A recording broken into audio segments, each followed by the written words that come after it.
Meantime, President Biden facing heavy criticism from both parties ahead of his trip to Saudi Arabia next week, where he's expected to beg for more oil as gas prices here at home remain high. And that's not sitting very well with the father of a 15-year-old girl who was killed by a Saudi student in a reckless hit-and-run speeding incident. Yeah, the Saudi consulate actually paid that man's $100,000 bail, and he's now living his life in Saudi Arabia after fleeing the United States. Seth Smart is the father of Fallon Smart, and he joins us now.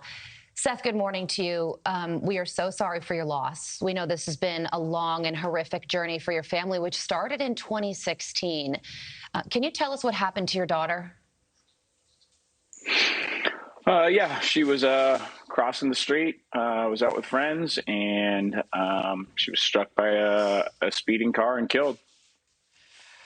Obviously, all attention now on to this summit President Biden having there in Saudi Arabia. What message do you have for the president? I'm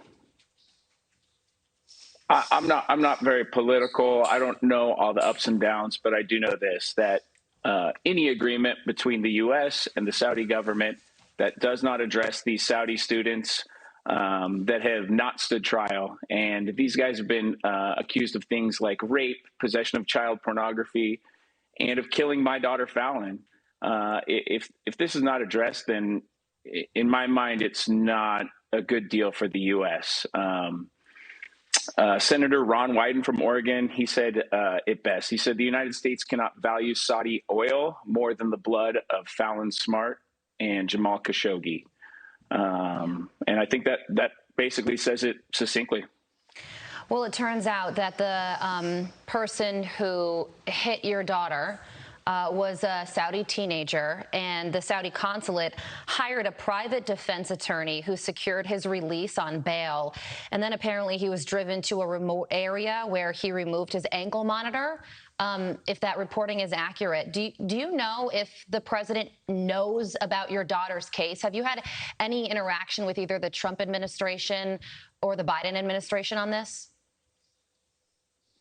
I have not, and I'm not aware if they know the specifics of my case, but I know that there have been 3 different bills brought to the Senate floor about declassifying Saudi information. So I think if they're paying attention, they should know.